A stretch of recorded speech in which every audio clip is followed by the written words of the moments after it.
Don't mind me, I'm just moving furniture.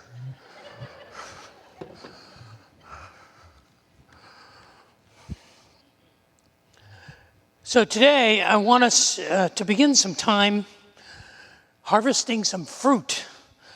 So I want us to spend some time in the orchard. I want us to do what I call botany theology. When I grew up, we had some apple trees and some pear trees on our farm, and every fall we would harvest the apples, and my grandmother would can the peaches and the apples, and I would eat as many as I could before we brought them in. But for those of you who are not familiar with how fruit operates, there's good fruit and bad fruit, and today we want to start a study of how to tell the difference between good fruit and bad fruit. So I want to start with introducing you to some fruit. This is a white flesh nectarine. Are you familiar with white flesh nectarine? It's not a peach. It's a nectarine, and it's not yellow. It's white flesh nectarine. This is my favorite kind of nectarine. And then we have another kind of fruit, a beautiful beefsteak tomato. And then we have this. This is called a grapefruit. And then we have these, which are, they're called cotton candy grapes. Have any of you tried these? They're unbelievable. I think they spray them with some kind of narcotic. But if you can get these cotton candy grapes, you should try them because they're awesome. And then we have these 100% natural jar of maraschino cherries, and then we have a good South Texas cantaloupe. Now, all of these fruits are fruits, but one of them is not like the others. So I want to help you discern the good fruit from the bad fruit. So you may think, well, Dave, I'm looking at these fruits, and obviously the tomato is different than the other fruits because you don't put a tomato in a fruit salad. But a tomato technically, botanically speaking, a tomato is a fruit. It is a ripened ovary from seeds of a flowering plant, and a tomato is a fruit. So it belongs here with these. And you may think, well, these processed cherries that are really not cherries, they're just cherry-like, cherry-ish. They're different, but neither one of those is the one that is different than the rest of these. And the clue to discerning what makes one of these not like the others is that these are some of my favorite fruits, which means that this bad boy right here doesn't belong here. Now, I apologize for those of you who like grapefruit, but you have broken taste buds. Grapefruit is obnoxious. It is the bully of all fruits. I think originally the grapefruit was called a yuck. And somebody said, hey, how are we going to sell an orchard full of yuck? So we gotta come up with another name. And so they said, should we call it like the apple fruit or the orange fruit or the lemon fruit? And somebody said, why don't we call it the grapefruit? Because grapes are awesome. Grapes are amazing. Grapes, you can just eat grapes just off the vine, or you can preserve them and you can make jellies and jams. When they dry out, they can be raisins. And then when they get old, if you treat them right, they become wine. So grapes are like totally awesome. Why don't we name this the grapefruit? And somebody said, it doesn't even look like a grape. And they said, well, we'll never sell it because the only thing people will know when they see this is that is the size of a god-awful tumor. And you don't want to eat that. So it became the grapefruit. And we know the grapefruit is the bully of fruits because if you make a fruit salad and you put apples and you put bananas and you put oranges and you put pears and you put peaches in the salad, they all kind of hold their own until you cut one of these bad boys up and put him in the fruit salad, then everything tastes like this guy. So how do you tell the difference? How do we actually tell the difference between good fruit and bad fruit? That's what we want to talk about in the coming weeks. We want to go what we're calling into the orchard And we want to learn about how to discern what is good fruit. Now, we're going to do this not just on Sunday mornings, we're also going to do it on Wednesday nights. Starting this week, this Wednesday at 5:45, we're going to invite you to come to dinner. Bring your whole family. We have a professionally prepared meal every Wednesday for the next 11 weeks, and we've done this, we did this last fall, we did it last spring, and really there were hundreds of you that found it to be a great break in your week. I realize that getting everybody here is a hassle, but once you're here, it's worth the time. It's worth the time to come and meet some new friends. You don't have to cook dinner. Then we have a nursery program. We have an excellent children's program. We have programs for our students. We have a choir. If you ever thought about joining the choir, you can do that. They rehearse on Wednesday nights down in the chapel. And we have groups for men. We have groups for women. We have groups for couples. We have groups for drop-ins. We even have a couple of rogue groups that are doing their own thing. But we have things for everyone to just get to know each other a little bit more and do a little bit more inspecting of fruit. And so I want to encourage you to come. And so today, what I want to do is I want to introduce you, give you sort of a primer on how to be a fruit inspector. So today, before we go into the orchard and we begin a study of fruit and the fruit of our lives, I want to look at what it means to be a fruit inspector. But before we look at that, would you pray with me? Father in heaven, I would ask that the words of my mouth and the meditations of my heart would be pleasing in your sight, that you would use your word spoken by your servant, anointed by your Spirit, to challenge us to live what we believe and to bear fruit according to that belief. Pray that for myself and for my family and for all of us here. For I ask that in Jesus' name. Amen. Now, I realize it's not popular anymore, but is there anybody who ever had a red letter Bible? Did you ever have a red letter Bible? A red letter Bible was popular 20 years ago, and what someone decided to do was put all of the words of Jesus in red. And if you have a red letter Bible like this one, and you open it to Matthew chapter 5, Matthew chapter 6, or Matthew chapter 7, you'll notice that almost the entire text is in red. That's because in Matthew chapter 5, 6, and 7 is the Sermon on the Mount. And the Sermon on the Mount is the most famous of Jesus' teachings. It's probably a compilation of some of his greatest axioms and sayings and teachings, but it's also possible that this was the script of the message that he gave there in Galilee at the Sermon on the Mount. In these 3 chapters, we probably have the essence of Christian teaching. What happened in what's recorded in Matthew 5, 6, and 7 literally changed the course of human history. Matthew, in the Sermon on the Mount, in Matthew 5 and 6 and 7, you have the Beatitudes, where Jesus said, "Blessed are the poor in spirit, and blessed are those who hunger and thirst for righteousness. Blessed are the poor." The blessings, the Beatitudes. What's also in the Sermon on the Mount is the Lord's Prayer, is in the Sermon on the Mount. But also in the Sermon on the Mount are some of the hardest things that Jesus ever said. For example, in Matthew chapter 5, in verse 22, he says, "I tell you that anyone who says to a brother or sister, 'You fool,' will be in danger of the fire of hell." In verse 29 of chapter 5, Jesus says, "If your right eye causes you to stumble, gouge it out and throw it away.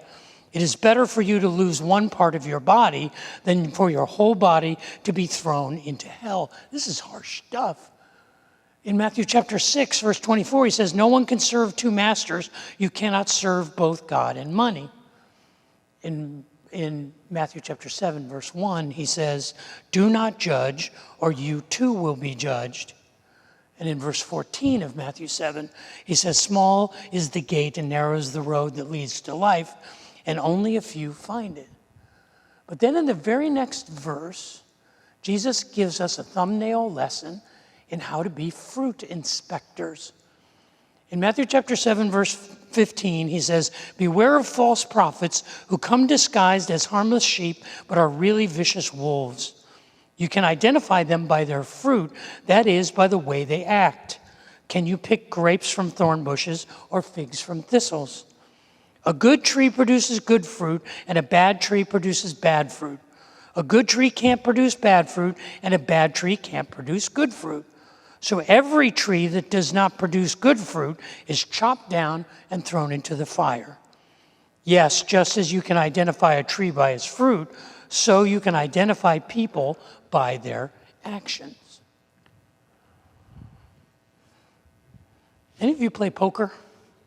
Don't raise your hands. We're in church. It's a little too invasive. I know most of you are familiar with how poker works. Poker, if you play not like Texas Hold'em or 3-card poker, if you play traditional 5-card poker, you're dealt a hand, and you're not only playing against the house, you're playing against the other players at the table. You want to win the hand. And so an important part of playing poker is bluffing, is not letting the people know whether or not you have a strong or a weak hand, whether or not you're confident or whether you're afraid. But what great poker players have done is they've studied human behavior, and they study the people that they're playing poker against, and they notice certain behaviors, certain twitches, certain signals that are called a tell. And in poker, if you can pick up on a person's tell, you can tell whether or not they have a strong or weak hand. Typically, a tell has to do with certain behaviors. First of all, with where a person looks with their eyes. You can tell, it's a tell if a person stares too long at their chips, or stares too long at your chips, or doesn't look at you, or doesn't make eye contact. Your eyes can be a tell. Your hands can also be a tell. If you play with your chips too much, or you're shuffling your cards too much, or you have nervous twitches in your fingers, that can be an indication of a strong or a weak hand. Another indication is conversation. Are you chatty all the time? Are you talking, or are you silent? Do you talk when you have a good hand? Are you silent when you have a bad hand? And you read conversational tells. Another tell is body language. Do you sit up straight when you have a good hand? Do you slouch over? And good poker players read these tells, and they can see from the way a person is behaving whether or not they have a strong hand or a weak hand. Of course, there's the tell where the person gets a hand of cards and actually cries, which is a giveaway, or they say, "Oh, this is so great," or the tell where they actually show you their cards and say, "You're done." These are not really tells, they're just bad poker players. But a fruit that Jesus is talking about in Matthew chapter 7 is a tell. It indicates our spiritual health. And he's saying if you have a bad tell, if you have bad fruit, it is an indication of a spiritual problem. And in these verses, in Matthew chapter 7, verses 15 to 20, Jesus points out 5 tells. 5 tells that indicate there is a spiritual problem in your behavior. If in your behavior, first of all, you are deceitful. Verse 15 of Matthew chapter 7. "Beware of false prophets who come disguised as harmless sheep, but are really vicious wolves." First sign that you are unhealthy spiritually is if your behavior is deceitful or duplicitous. If there's no integrity between what you say you believe and how you behave. If you are deceitful, that is an indication of bad spiritual fruit. The second one is if your behavior is hypocritical. In verse 16, you can identify them by their fruit, that is, by the way they act. Can you pick grapes from thorn bushes or figs from thistles? The hypocrisy is the incongruity between what a person says they believe and how they actually behave. So that they are deceitful and hypocritical. And the third tell is if they're inflexible. Verse 17 and 18. A good tree produces good fruit, and a bad tree produces bad fruit. A good tree can't produce bad fruit, and a bad tree can't produce good fruit. In other words, they are stuck. They are unable and unwilling to change. There's an inflexibility. One of my earliest mentors was an elder in the church where I became a pastor the first time at 28 years old, and his name was Mike, and he was the headmaster of a large school in Dallas. And Mike mentored me in what to look for in good leaders and in good employees. And Mike said there were two things that he always looked for in his employees. He said, they make great teachers and they make great leaders. And he said, a person who is transparent and a person who is teachable. It is the opposite of the tells that Jesus points out when he says that bad fruit is deceitful and hypocritical and inflexible. It is not transparent or teachable. But there's a fourth tell. The fourth tell is judgmental. In verse 19, so every tree that does not produce good fruit is chopped down and thrown into the fire. The person who writes people off is like, no, they're worthless. They're beyond help. They have a judgmental attitude. There's always us and them. There's we and they. There's always people on the other side. They're always separating themselves from others. Being judgmental is a tell. And then the last tell is they are divisive. Verse 20. Yes, you can identify a tree by its fruit, so you can identify people by their actions and by their associations. Now, these 5 tells are interesting, and I think there's truth there, but there's a problem. I'm not sure that these tells were designed to reveal something about other people. When it says that it's a tell, when Jesus is saying that it's behavior that is deceitful or hypocritical or inflexible or judgmental or divisive, is an indication of spiritual bad fruit, he doesn't mean for that to be a thing that we use against other people.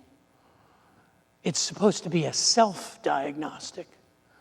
It's supposed to be primarily a tool that we use to evaluate our own fruit.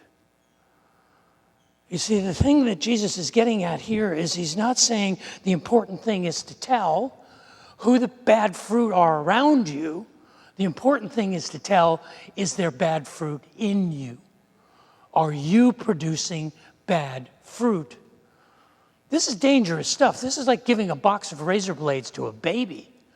This is not to be handled lightly. This is meant to challenge you and I to say, okay, am I a person who is producing healthy fruit? Am I a person who is healthy spiritually? Because ultimately, the challenge is not to find the people who are unhealthy spiritually and separate ourselves from them. The challenge is to examine ourselves and say, am I living what I believe? Am I transparent? Am I teachable?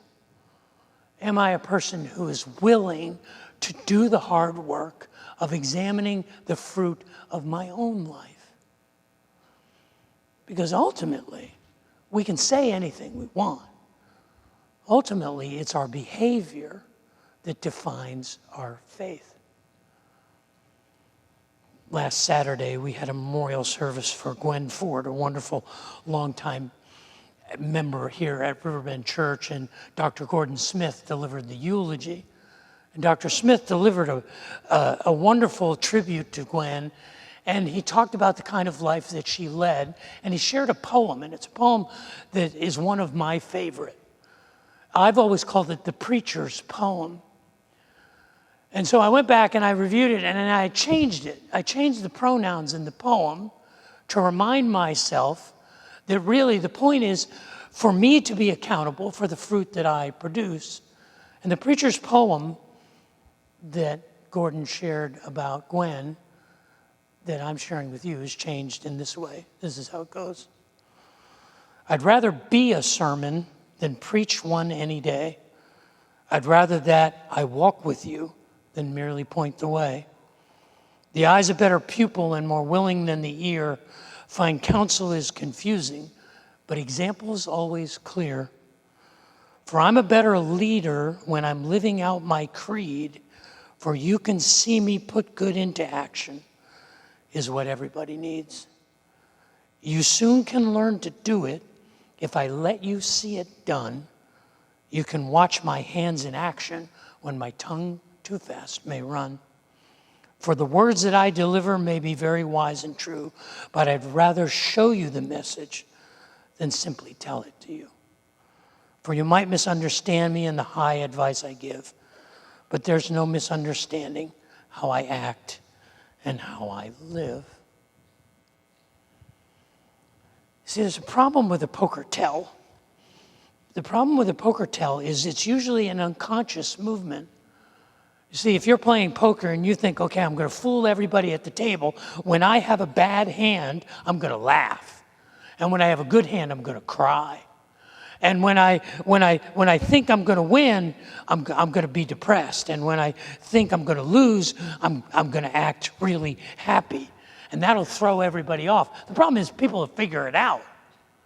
A tell is an unconscious reaction. It's something that you're unaware of. A tell is only discovered when someone who knows you, someone who cares about you says, did you realize that you do this? Did you realize that you are this way? See, we should do everything we can to integrate what we believe and how we behave. And as friends, we should be willing to help each other discover when our fruit is bad. Because it's what Jesus was talking about in Matthew chapter 7. He's talking very directly to us. In Matthew chapter 7, he says, do not judge, or you too will be judged. For in the same way you judge others, you will be judged, and with the measure you use, it will be measured to you. Why do you look at the speck of sawdust in your brother's eye and pay no attention to the plank in your own eye? How can you say to your brother, let me take that speck out of your eye, when all the time there is a plank in your own eye? You hypocrite. First take the plank out of your own eye, and then you will see clearly to remove the speck from your brother's eye. This is part of what I hope we can accomplish on Wednesday nights. On Wednesday nights, we can spend time together in small groups of people, and we can get to know each other, and we can get to know each other's tells, and we can get to know each other's struggles and each other's burdens. And hopefully we can help one another to produce good fruit. So the objective is not just to be fruit inspectors, but to be fruit producers. And so I want to go back to our fruit comparisons here at the table and say, okay, we have these kinds of fruits. Which of these fruits are real and which are not real? And you may say, well, it's the cherries. The cherries are definitely, they are not the real deal. And you're right, if you start reading the ingredients, I mean, it's potassium sulfate and sodium benzoate and red 40 and sulfur dioxide. Really? That's delicious. But then you may say, well, what about this? Fruit cocktail. That's got to be real, right? It says fruit on it. Well, that's got the same ingredients as the cherries. So maybe that's not the best fruit. But how about these? Fruit Loops. It's got fruit right in the title. So it's got to be, well, I don't think there's actually any real fruit anywhere in here. Corn flour blend, wheat flour, whole grain, oat flour, modified food starch. Yeah, no fruit. But, here's one. Juicy fruit. Is gum? No fruit in that. What about this? Fruit roll-ups, right? And these are tropical tie-dye fruit roll-ups. So there's, none in there. And Welch's fruit, no. Fruit snacks. But I tell you, the one item that really is the most hypocritical fruit item ever is fruit cake. It's neither fruit nor cake. It is a punishment that for some reason someone said, I'm going to make this thing that if we don't eat it, we can build a storm shelter out of it. And it will survive. But it's not fruit. What I hope we can do is discern what is good fruit and bad fruit, not in others, but in ourselves. Let's be fruitful, Riverbend.